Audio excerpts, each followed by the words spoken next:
like the drums at the end. It's so fun. Hey guys, welcome back to another episode of our Champion Reads Book Club. We've loved the conversations thus far. And this month we're covering conversations, discussions, evaluations, examples, and so much more from The Richest Man in Babylon. Now, as I was reading it and catching up the other day, I recognized something. Well, okay, I read it and then I was like, I need to speed through it again, just gather the main ideas, listening to it on Audible.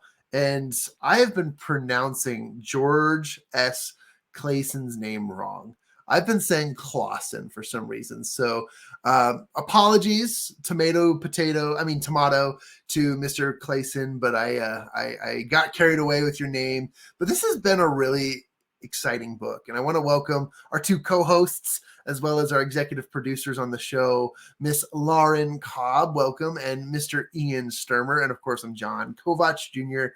And we're all part of the executive team over at Champion Circle Networking Association.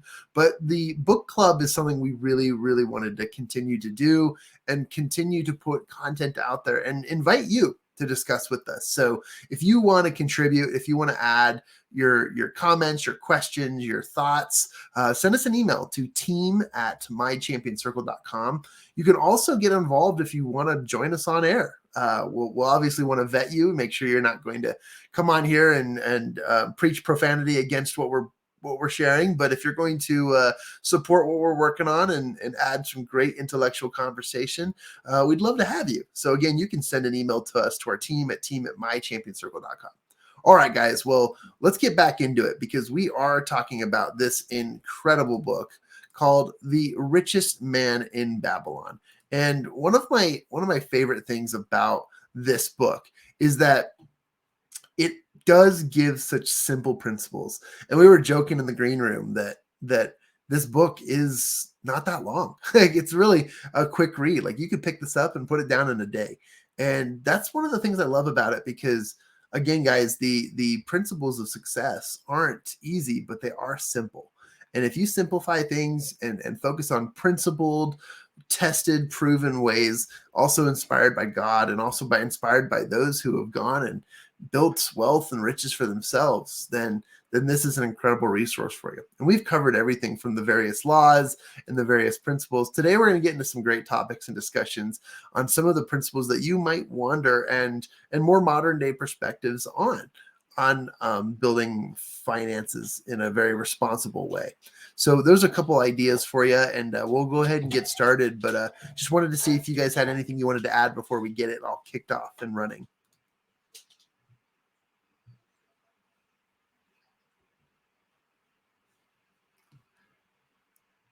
And I'll have to remind you that we have to unmute to speak. Yes, we were just discussing the muting thing. Sorry. It's okay. We'll get used to this. It's a fun production. Yeah. So I think a lot of people want me to have a mute button anyways in life. So, but yeah, this is, it's a great book, good introduction to it. And we were kind of talking about today's discussion.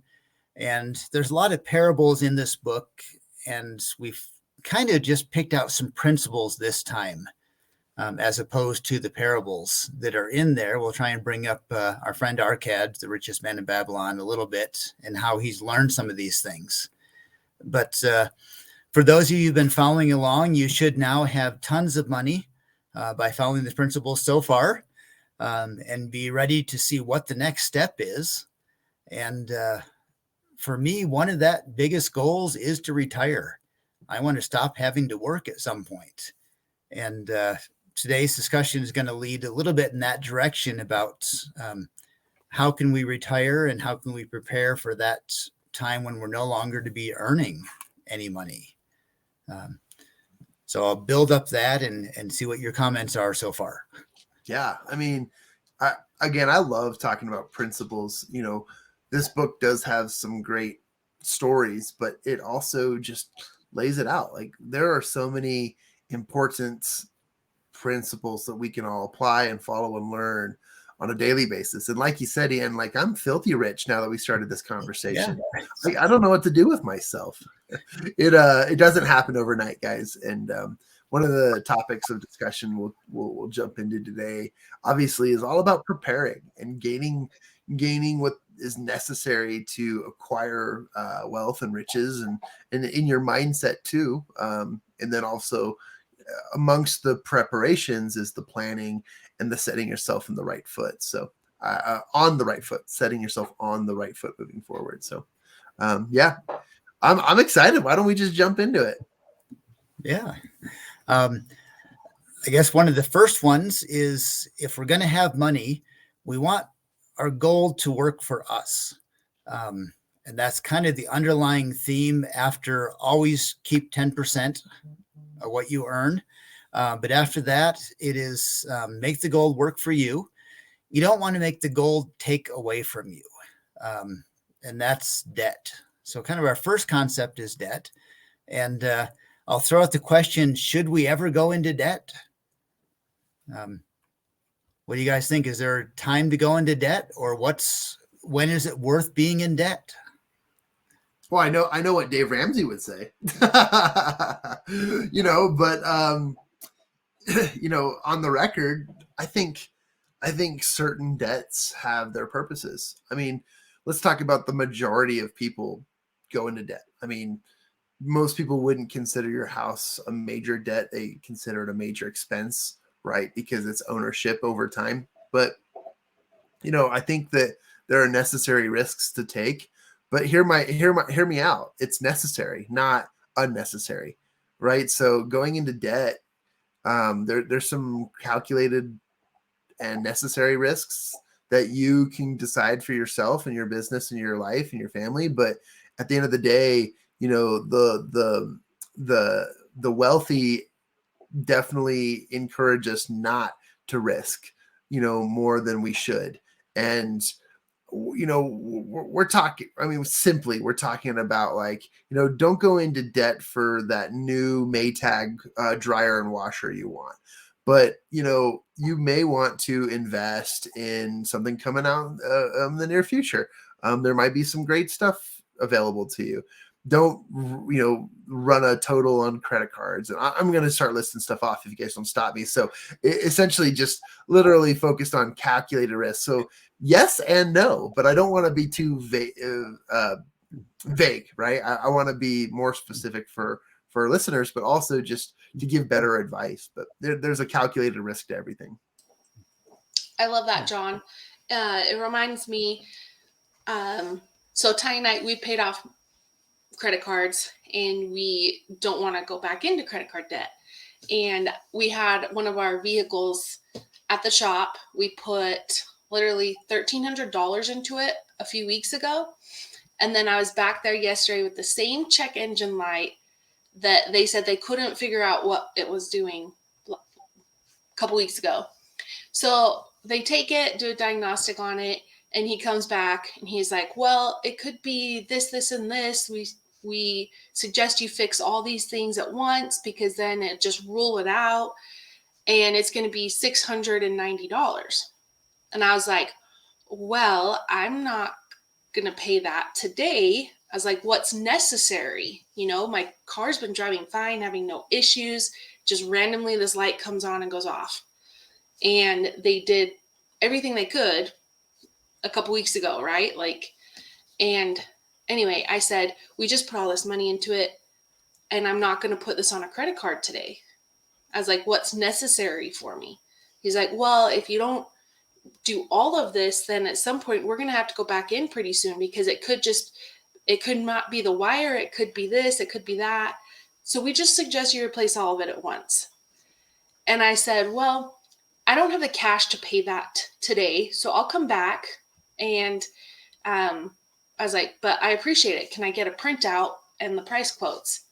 And he was like, well, just put it on the credit card. You can apply for it, and then you'll get a, you know, percentage off, and then you can just pay that off when you have the cash.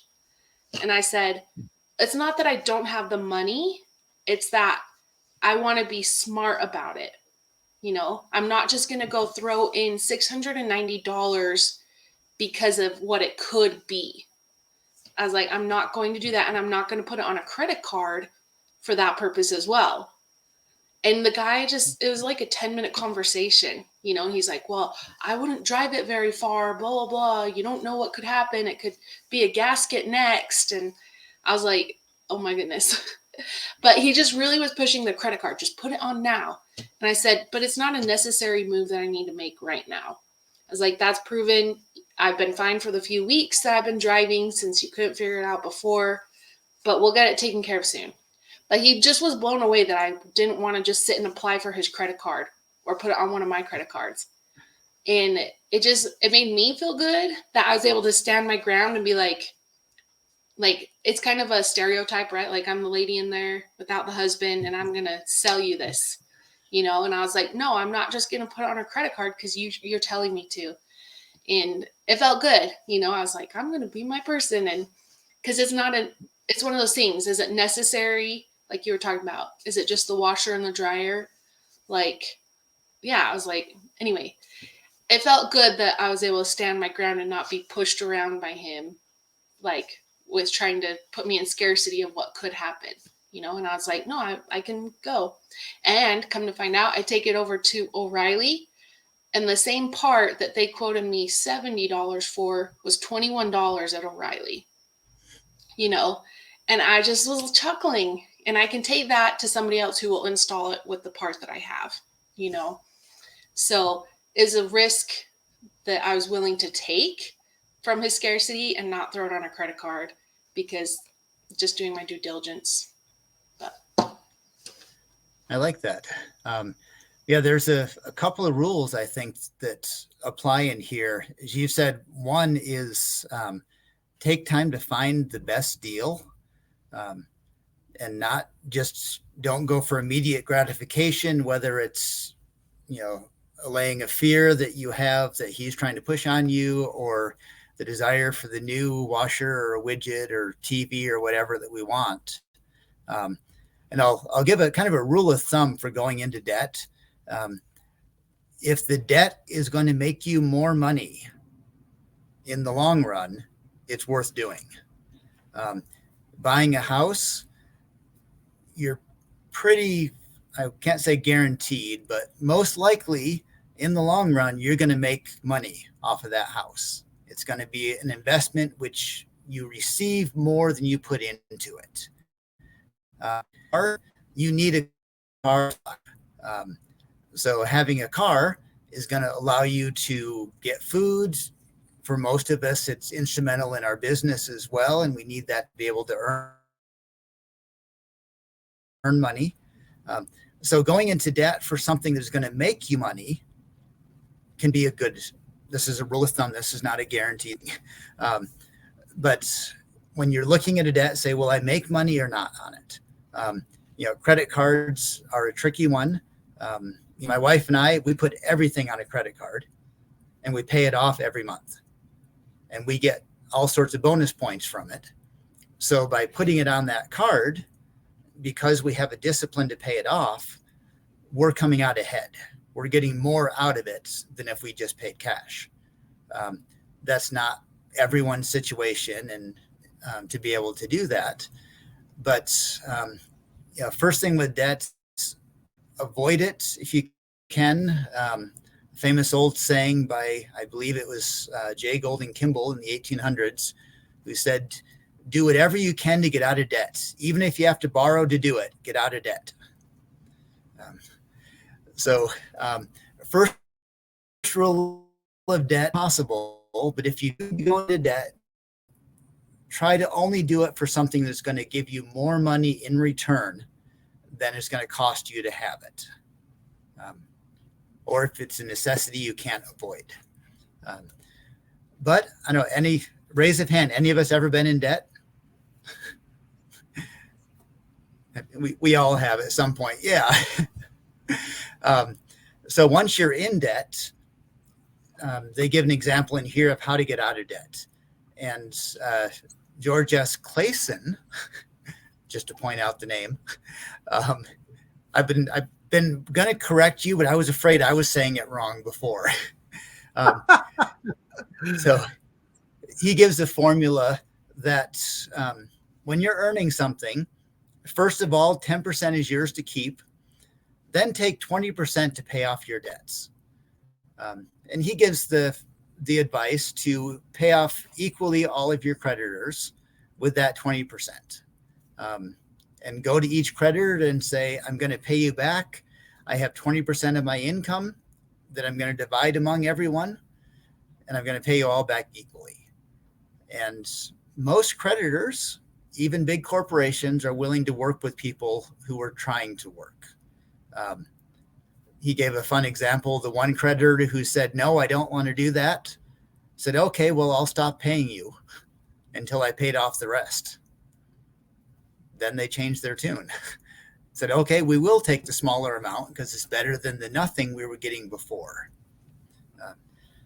So kind of there's some different strategies. I recommend that. I also would say look at what your highest interest rate is and see if you can pay that off first, because that's where you're losing the most money. We at one point had a student loan that was like a 0.5% interest rate. There's no reason to pay that off. Let's pay off other things first. So there's my initial debt conversation.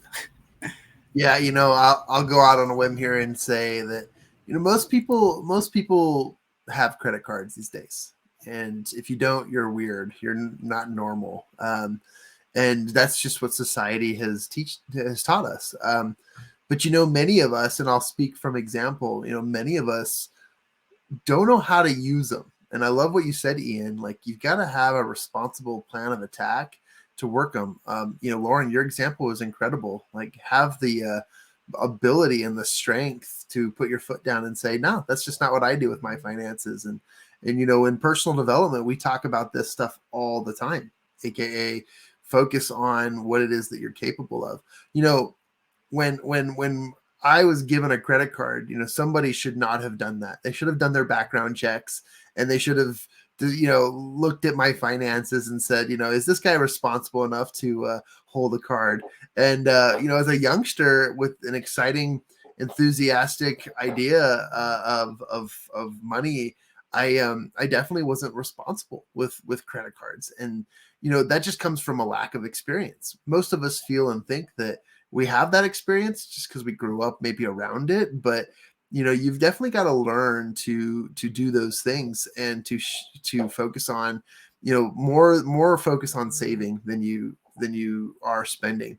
Love the principles you shared too. I mean, to get out of debt, live off of only 70% of your income, but again, principles from the book here: pay yourself first, save 10%, that goes to you.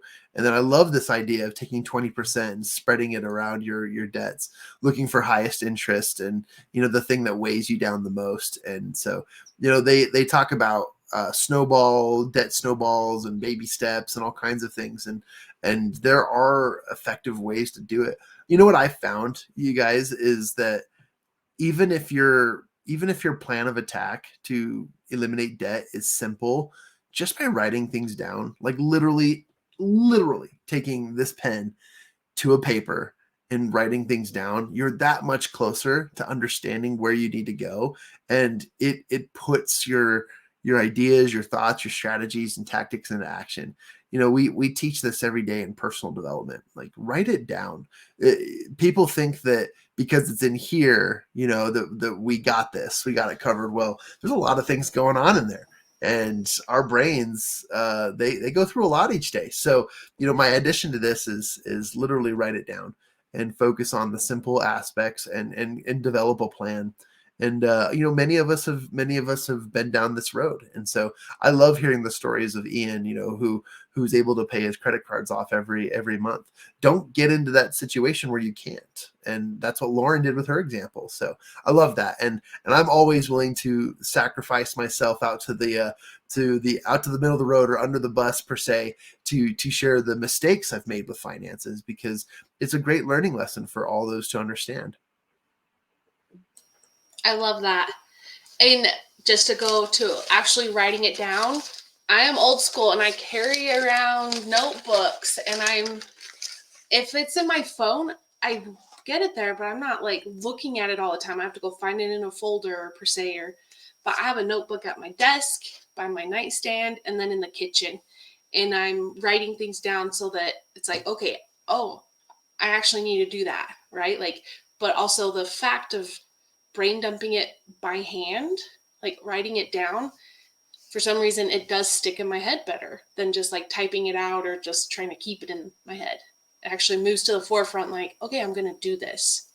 And it's just weird how the brain works. But I also have a question for you guys. So going back to my car example, like, I've got the money in savings, right? And I'm happy to report, because I'm horrible at savings, you guys. That's my admission there. But since we've started these discussions, I've saved up $600 into just my personal savings. Like, I've just made it, I'm like, that's what I'm going to do.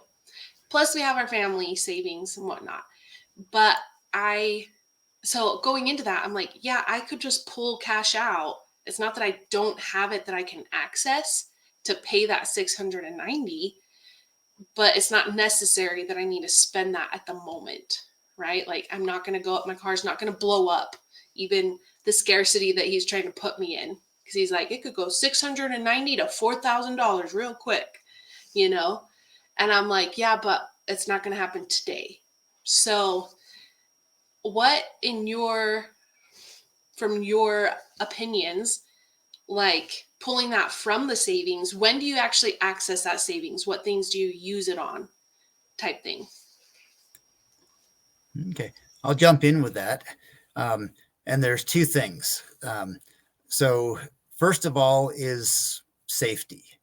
And following with your example, is it an immediate safety issue with the car? Is going to more money or health or injury if you don't fix it. We need an expert. And it kind of sounds like the first place you went to might not really be an expert, even though it is a car shop. So find experts to talk to about these things, whether it's a car, whether it's buying a home, whether it's a new outfit for work. Talk to the experts to see if that purchase is going to be something that's worth doing. An example in the book where a man goes to the moneylender, and the moneylender says, well, how can I help you? And he says, well, I've come across some money and I need to do with it. And the moneylender says, this is wonderful. Come. And he sets out a big feast for him, because says, no one ever comes to me, the richest person who knows how to make money, and ask my advice. They just want to borrow money when they make a mistake. So find experts and talk to experts about the issues you're facing is the first one. Second one, I'm going to go back to my comment, the same with debt. Is this something that is going to make you money? Or is it something that's going to cost you money? If it's something that's going to make you money and earn you more, then I'd say it's okay to pull it out and use it. If it's something that's going to cost you money, then no. And that's a very general, broad one. And obviously there's no guarantees, but I would say that's the first rule of thumb. Don't go into debt. Don't pull out of your savings. That money you're saving is to make it work for you later on. And if it's not working for you and it's not critical to your life or your children's life, then let it earn its little bit in the bank until you have a better way to invest it. I love that. Thank you for your input. I love it. Touche and ditto and all of the above. I think this is a great question. And, when we get into the next topic, I definitely want to share some ideas, but I'll wrap this one up by just saying, when it comes to savings, right, there in the word save should be a big piece to it, right? When you know what you should do with it, in its own description, it's not something worth spending. It's not it's not a joy fund. It's not a rainy. Some people call it the rainy day fund, right? And I don't even like that because I get bored on rainy days, and I find ways to get outside and to be active no matter what the weather's like. So I don't know. I literally call it the savings, and if you can put things where they grow, where they make you money. I love that perspective that Ian shared because again, if it's not making you money, then why are you doing it? It must be something of great pleasure if it doesn't make you money and it's worth it to you. And if it doesn't bring you great pleasure, then reevaluate. It's not the best option. But great question. Thanks for asking it, Lauren. So you're saying I shouldn't just take that out and buy a new phone just because I want it and it's on sale? Well, according to Apple, you really are supposed to do that. I don't know. Yeah. They tell me I only have to pay taxes. And we all know that there are never deals ever happening at phone companies for new iPhones or new whatever. Right. So take advantage of the. Oh. But it does come down to that too. What do you really need? You may need a high-end phone for your business because you need the capabilities, or sometimes you need to just portray the image that you're successful. There was a question I saw posted a while ago in a different forum. Should you trust a financial advisor who drives an old car? That's a good question. Are they frugal and saving money, or are they unsuccessful and don't have enough money? I'll leave that one out there, because we probably have to move on to the next topic with it. Food for thought. Yeah, food for thought with that. But so we're putting things into savings. We want to grow that savings. And the second topic that I put in here is, how can we earn more money? How can we increase our cash flow? Because it's easier to make more money than it is to cut down spending. It's like the dieting analogy. A good workout, you can burn a couple of hundred calories, but a good meal, you can eat 1,000 calories. At least I can. Which one do you focus on? In dieting, you focus more on your eating because that's where the bigger chunk is.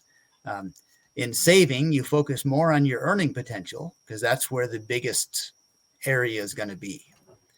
And I'm just going to list a couple of things real quick and then kind of get your perspective on this and maybe experiences you've had. But I'd say to increase what you can put into saving, to increase your flow of money coming in, gain new skills. They can either advance your job or get you a new job. And big one nowadays is side hustles. What can we do on the side to earn more money? And let me just kind of throw those ones out to you and get your thoughts on those. Yeah, I absolutely love this conversation. When it comes to, I'll start with gaining new skills, right? So when it comes to learning things, we've all heard the phrase, time is money. And I like and dislike that phrase so much at different times in my life because, yeah, when you put time into one thing, it has a cost to how much you invest your time into other things. And if you invest your time into learning new skills to help you produce and gain more money, then that is a productive way. Now, I'm not saying invest your time into a really expensive college education that's going to take you half your life to pay off.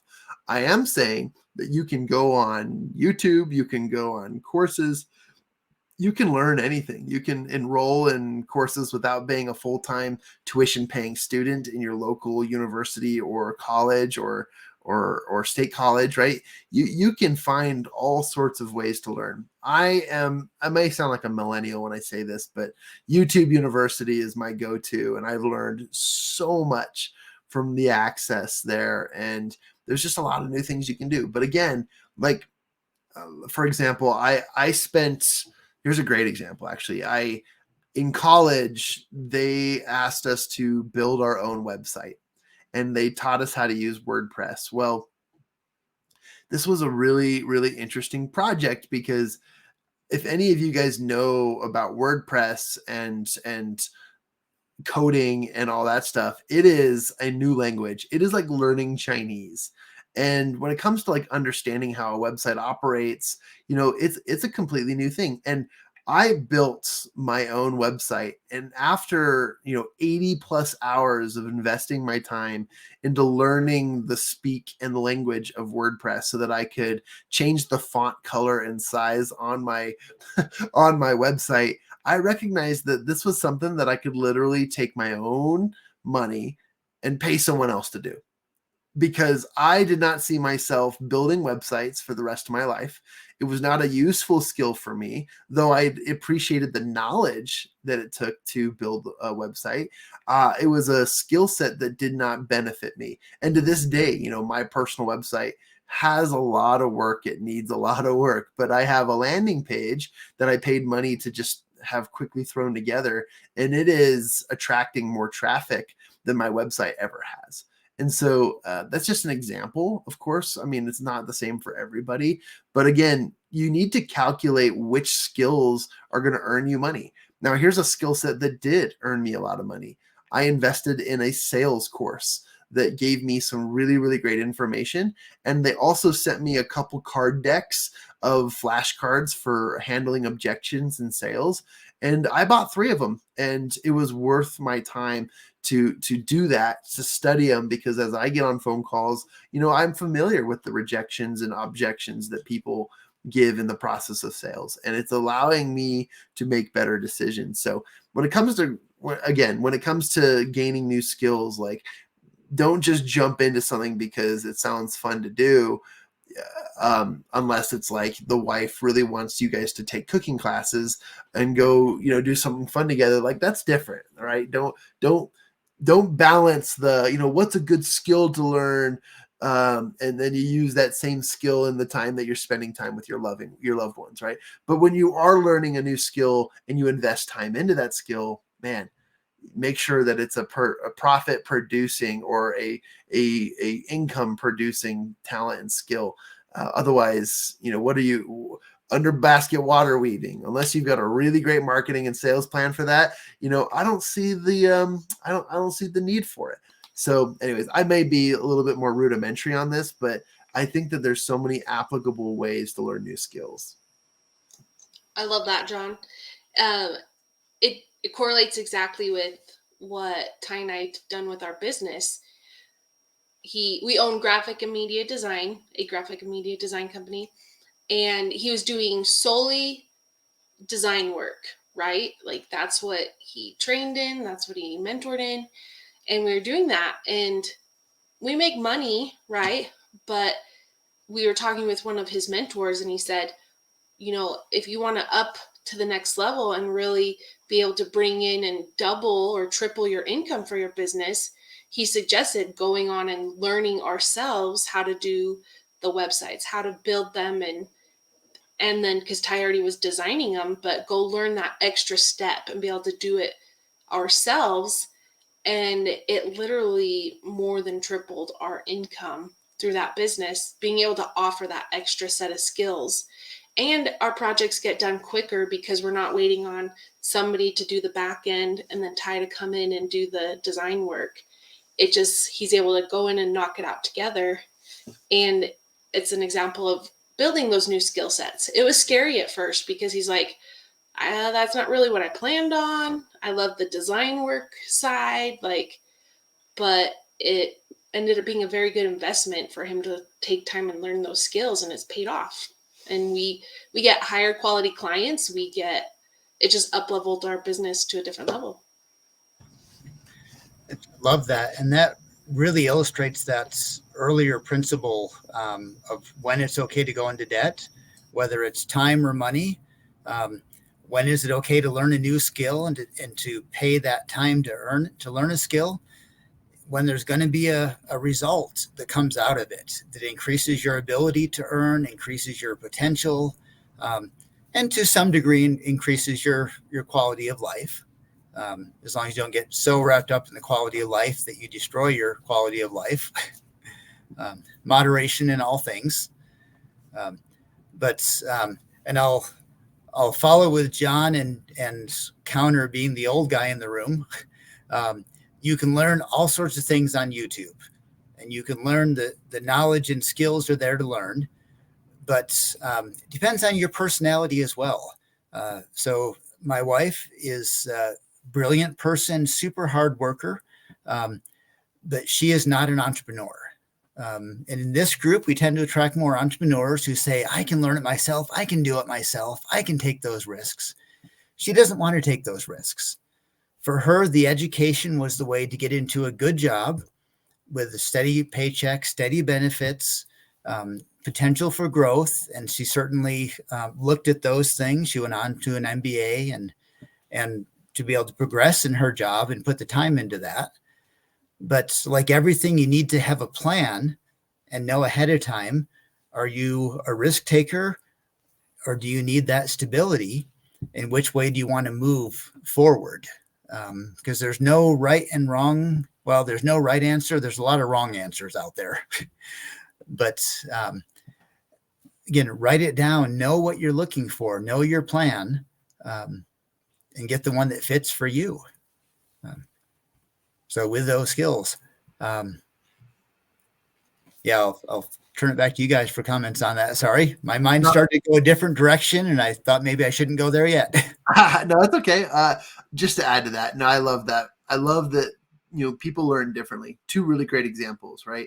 From YouTube University, I knew that I was in the market for a new dryer, but I wasn't willing to pay for it. And I just, for some reason, I felt like I could do it myself. And so, 4 hours later, after watching a 10-minute YouTube video on repeat, I was able to fix my dryer, and it had another few years on it that it continued to work. So, there's that calculated risk, right? Rather than spending money to have someone fix it for me, I invested my own time, took a few hours to do so, and I saved a lot of money. And I also, kept the life of my product or my household item a lot longer. So it worked out great. Same thing goes for cars. There's all sorts of shops that offer small oil change classes and just things that can help you to sort of be attuned to things that are modern day skills. Not that you have to become a master of something, but something that you can learn so that you can save money. I've learned how to take the oil pan out of my car and how to change the oil if I need to. But most of the time I'm in a bind and I'm just in a hurry. So I just run to, whatever store will or whatever shop will do it real quick. But in the event that I want to save money and then I want to take the intentional time to apply a skill, absolutely. It's very, very, very applicable and acceptable. I wanted to go ahead, Lauren, and then I want to add a thing to new job stuff. Yeah, I was just going to say, I think at some point in life, I know for us, it was necessary. We didn't have the extra funds without going into debt to be able to go and necessarily just like get the oil change or whatever. So Ty learned those skills so that we could save money and be able to do those things ourselves. So I think for some people, that's where you're at in life. That's going to help you get ahead. You go do it. Like you have the time and you're willing to learn it. That's going to better your situation. Go do it. But it's, like you said, it's not for everybody. If you're not willing to learn and do it correctly, then it is worth leaving it to the expert, But I love that you watch them on repeat, because that's how I do my baking and my cooking. I am not good at cooking and baking. So I get my videos set up and I'm watching them on repeat, like go back to this step again. And I do that for baking, cooking. You do it for fixing your dryer. Yeah, I love that. Just to throw in there real quick. Oh, go ahead. Sorry. Going back to that debt one, how do you get out of debt? If you're in that situation, that's when you have more time than money. And that's when you're going to need to go without. You're going to need to fix things yourself. or have a good network of friends where you can trade services. Lauren can bake me cookies and I'll go change her oil. And share that. And we each save money. We each come out ahead by doing things like that. No, I love that. A couple quick things I wanted to add too. When it comes to making more money, right? There's a strategy, there's ideas, there's all kinds of things. We could do an entire podcast episode just on this topic alone. I feel like we could do for each of them, but essentially one of my favorite things to talk about is that skill set of either advancing in your current career or getting a new job or finding side hustles that operate and work and make you money. Because again, it's not all about making money.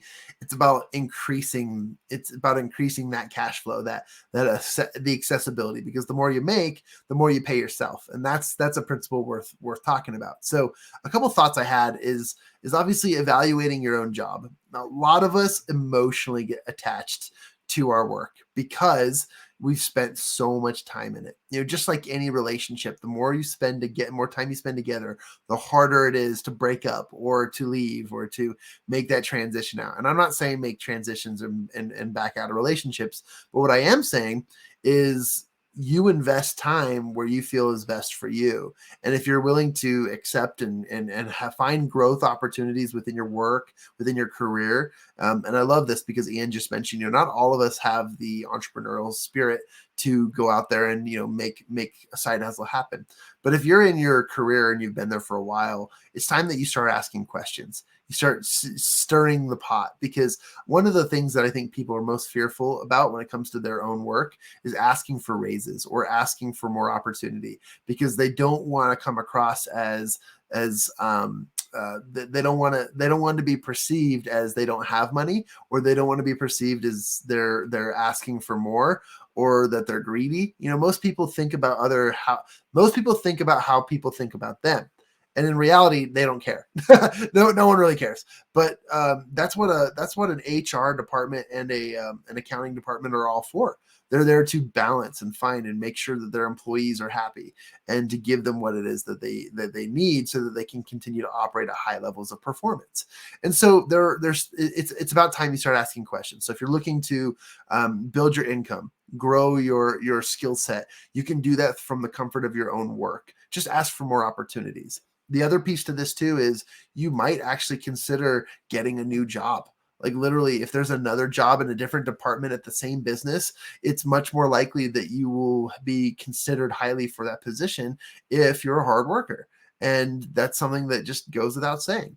If you're in a business and you like the company, but somebody elsewhere is getting paid more for what you do and they do less, that's a huge flag to tell you that, maybe your time with this company is over. Maybe it's time to go shop around and find a different one, someone that's going to pay you what you're worth, because that's the thing that we all struggle with, is knowing what we're worth and getting paid that. I think most people will say, I'll take what I can get. That's not a great experience. That's not a, people say be humble, right? That's not a I don't know how to say the word. It's not a humility thing. That's a humiliation thing. Like, go get paid what you are worth, and focus on that in the process. Now, don't obsess about it and ladder climb until you've destroyed relationships and have moved past everyone. I've heard many stories of people taking their friends' jobs or getting the promotion over people who've worked longer. Like, look, just take the opportunities as they come. I know I'm briefing through these really quickly, but again, we could spend an entire podcast talking about this stuff. And if you do want to talk more about it, send us an email. We can dedicate an entire episode to this. But the last thing is side hustles. If you do have that entrepreneurial spirit and you want to make extra income, there are so many side hustles and ideas. I tell my story from stage all the time. My mom helped us make extra money so that we could go on vacations like normal people. We were sort of poverty stricken as a family growing up at one point in our lives. And in order to be normal and go on vacations like all the other families and kids did during spring break, we had to work hard. So my mom started a vending machine business, and we learned really great skills from that as kids. packaging the vending machines and delivering the snacks and so forth. We learned how to mow lawns. We did whatever we could on the side in our spare time to make extra money. That was something that we were willing and worth doing. So I just wanted to share that. I know it's brief. We have another whole list of topics we want to cover, but I just thought I would just go over real quickly some of the things you guys should have perspective on when it comes to earning and saving and putting your money in the right places. Yeah. I wanted to add a little to what you were saying. I think it might be good to keep on this topic for a little bit, if that's okay. But I think when you have a job, for the traditional jobs, the easiest way is to make more money, is to ask for it. And sometimes it's amazingly easy.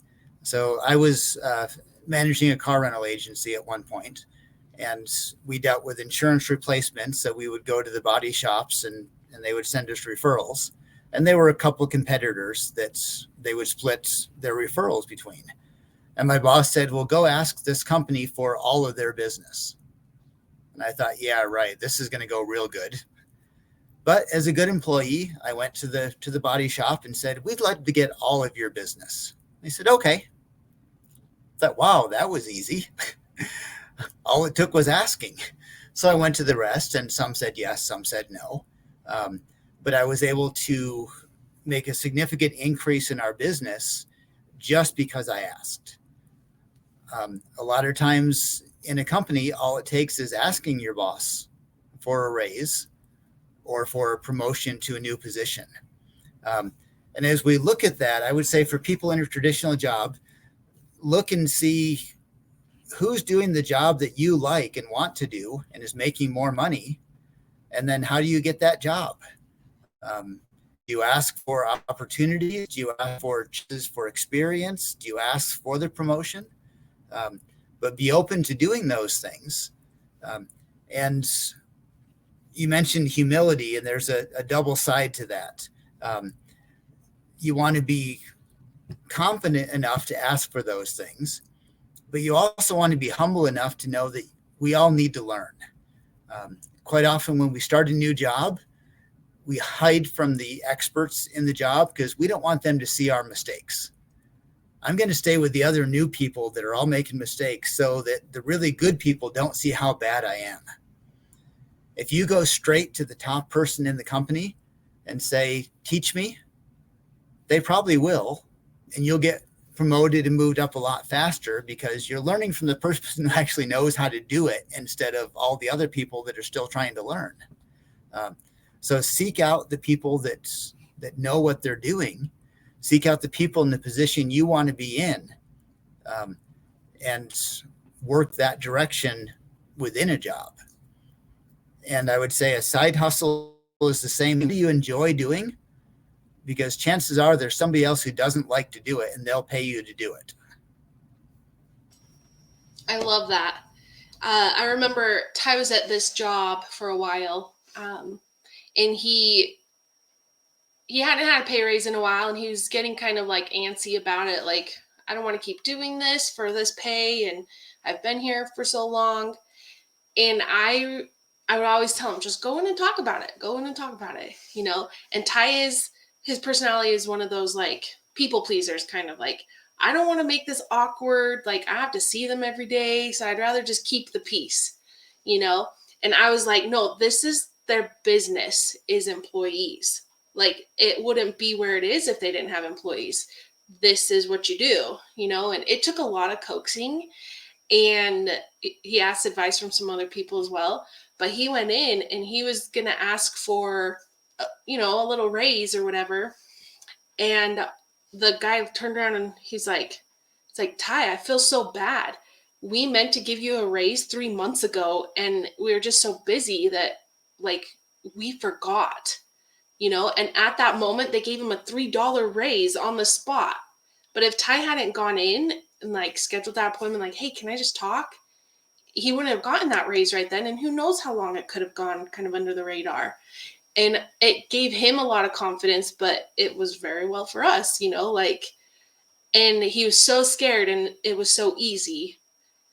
But it's an example, like, you just got to ask, open your mouth, and you never know what's going to happen.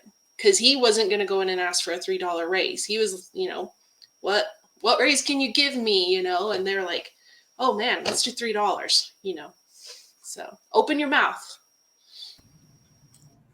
Yeah, very much so. And I'm hopefully come across the right way. This is one of those tricky topics. So I was watching an interview with a psychologist, and his specialty is working with women to help them do better in their work. And we all hear the statistics that women are paid less than men and all of these things. And I don't want to go into everything because this is a big, complicated issue. But one part of it is general personality differences between women. And quite often women are less willing to go and ask for a raise, to ask for a promotion, or to come across with the right confidence.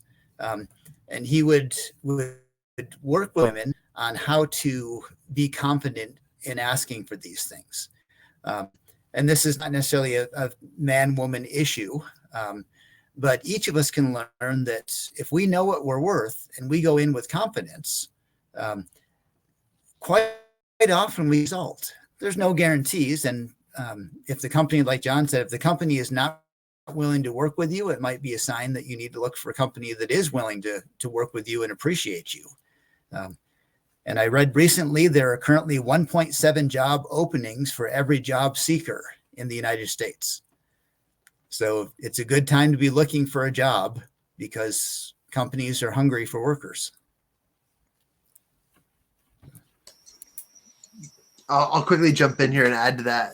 There's a contrary argument to this too, which is if you feel the need to go build a side hustle to earn more income, that also might be an indicator that you missed the first step and option, which is go to work and find out if there is available funds and more money to be paid out to you. Start there, because why reinvent the wheel? Why create new solutions unless it's a vested interest of yours? Of course, like that's a great idea, but why spend more time doing stuff that takes you away from the things you love and do already, while work, takes away from family time and all that? Like, I hate saying it that way because it sounds like work is bad. Work's not bad. Work's awesome.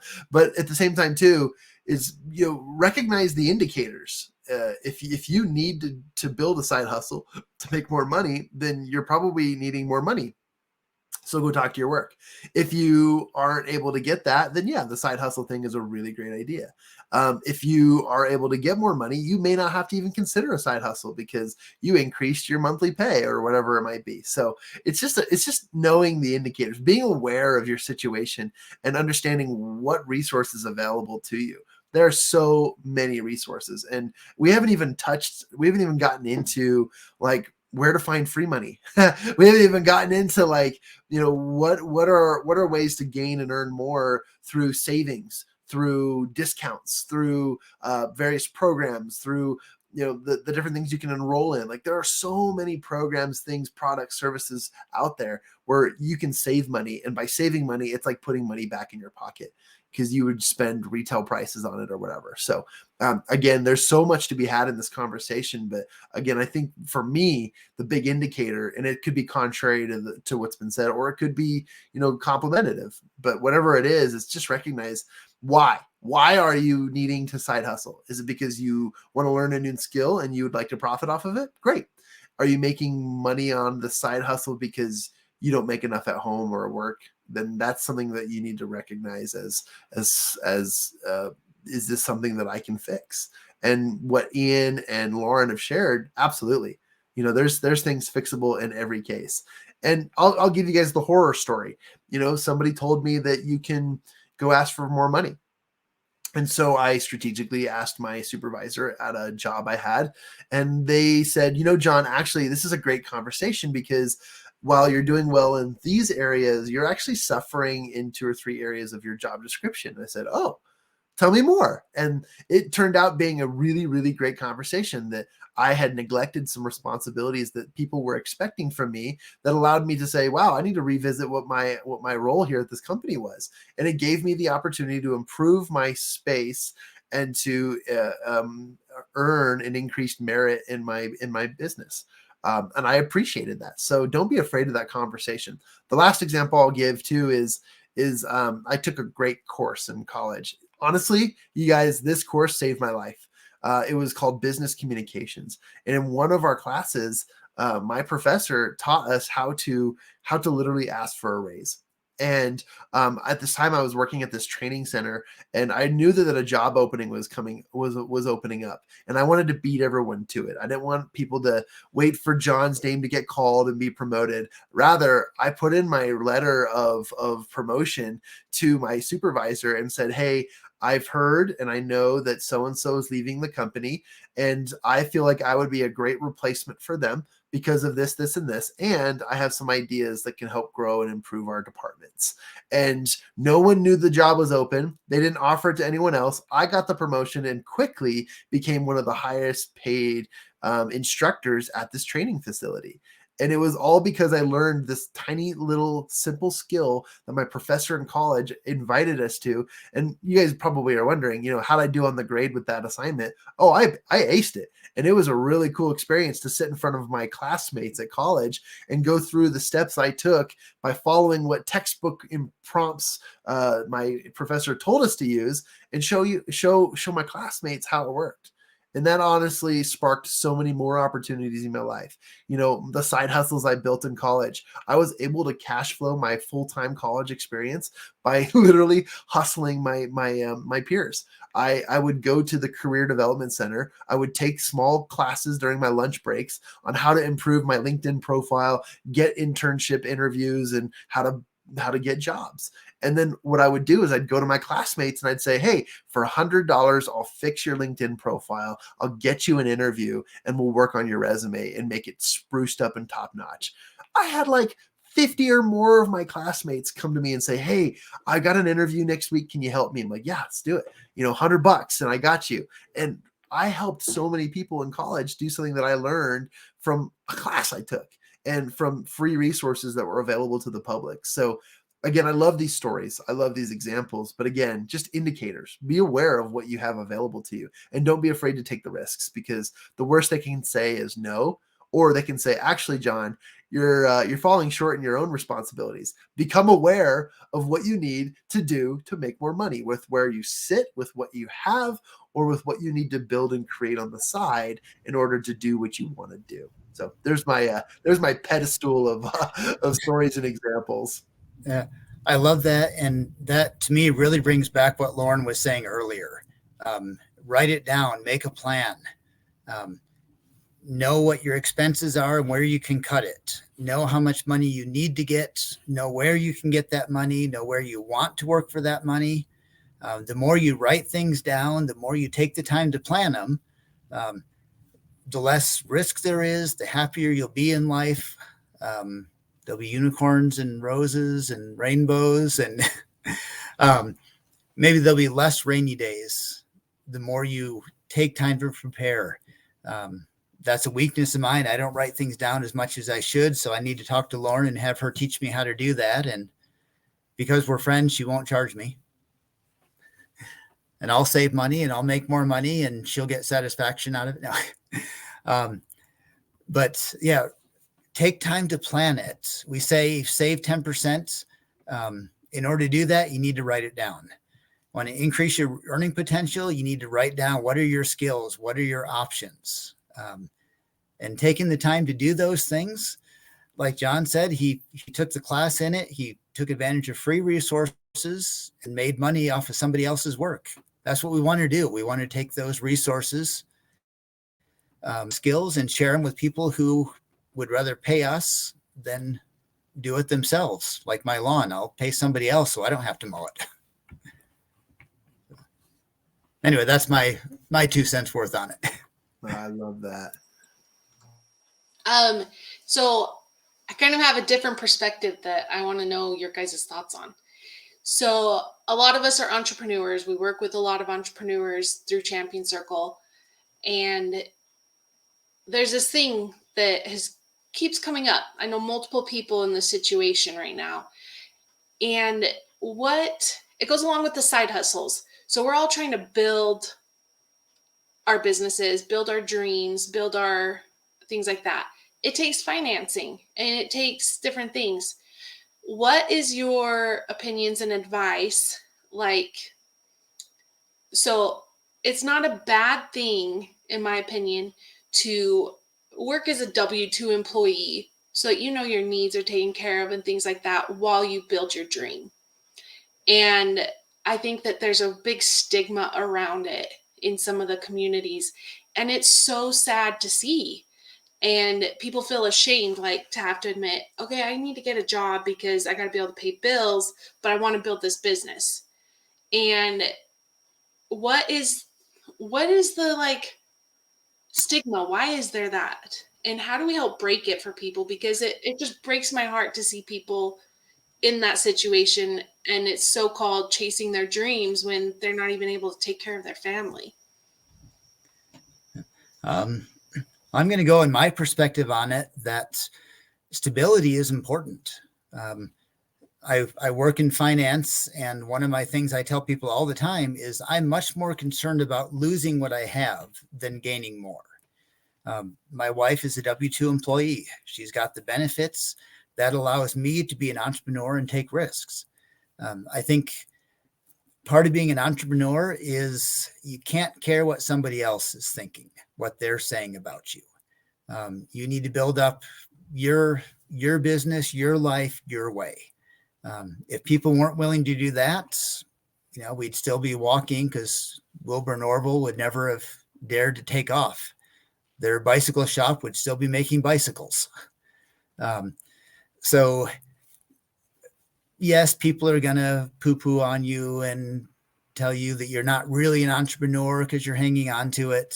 But that same concept of security is going to come in later on with finances, that you invest money in secure areas so you can afford to take risks in other areas. That's finances, that's life. Don't give up all your security. At least I would never tell anyone to give up their day job to pursue their dream unless they could. So ignore the naysayers, listen to me. I agree with you, Ian. Not that we can fix nor change the stigma behind it, but if you think about it, it makes sense. A corporation wants you to dedicate your life, your business, your 40 hours a week, multiply that by the 10 plus years they want you to work for them so that they save money on the long run and get as much out of you as possible. Public education is a great example of this. I literally, when I was stepping down as a football coach, I had the head coach approach me on behalf of the administration and literally say the words out loud, "We're going to get as much out of you as we can while we still have you." And I know he meant well. I know he meant we could use your skill sets. The young men really want to learn from you. They're inspired by your leadership. I know he meant that, but he said that to my face, we're going to get as much out of you as we can while we still have you. And that's the perspective of a corporation or a W-2. Whereas when it comes to building your side hustle, the corporations want you to dedicate your time to them without distraction. Whereas your side hustles can become a distraction. So it makes sense. But calculated risk is all about what you can provide and what you can invest in and what you can do in order to make that transition. And if you're willing to take a huge pay cut or even a significant or just a chunk of a pay cut to make that transition earlier so that you can build and focus all of your time on building your side hustle, then again, calculated risk. But some people think that they have to be making the exact same amount of money in order to make that transition. And that's up to them. It's really a decision they got to decide for themselves. So I love that. I love that perspective. And you know what? I'll never say this out loud again, but I feel like it's it's a bit taboo, which is, I'm grateful for the stigma because it does motivate and it does encourage people to be different. And without differences, we would probably all be sitting and doing the same desk job. But at the same time, too, that's very contrary to the truth of what most people believe. So whether it's affecting you because you care about culture and stigma, then just take an evaluation of yourself, your time, your environment, and so forth. I was on a speech the other day, and somebody was asking me, like, how do you improve your results as a peak performer, as a high performance person? And I said, change your environment. 100%. There are people that you're hanging out with that you should limit to maybe just Thanksgiving dinner once a year.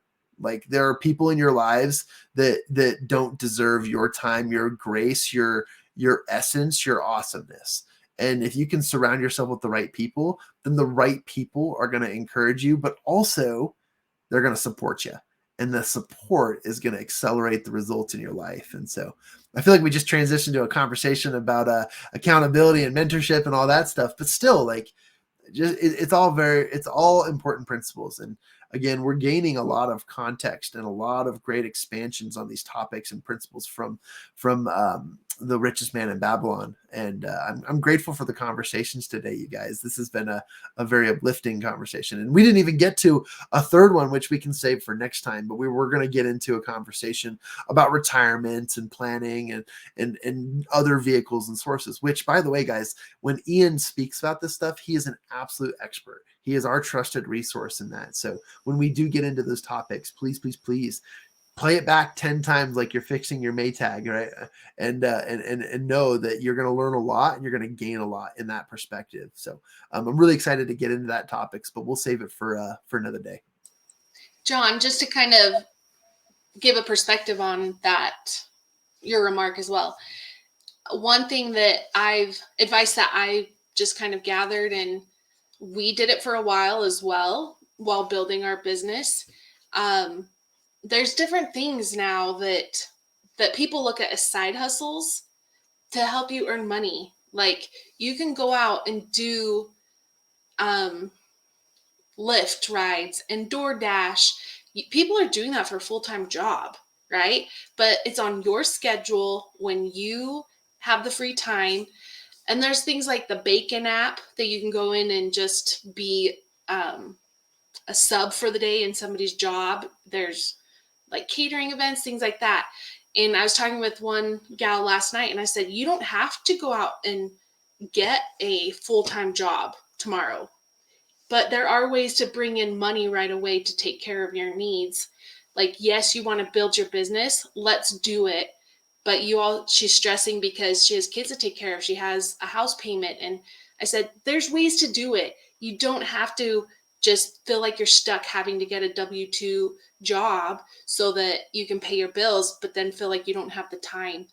There's ways nowadays. We live in an amazing time where making money has never been easier, honestly.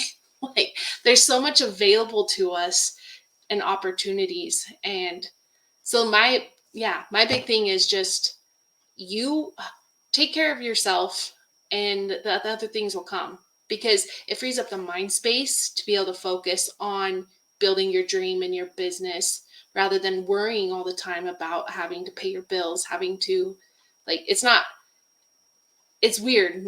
Over the last few years, seeing the stress of, like, okay, well, we need this many clients to pay the bills, versus, wow, this is amazing. Like, this money coming in is great. We've paid our bills. Now let's keep building this. And just those mind shifts has changed the trajectory of our finances a lot.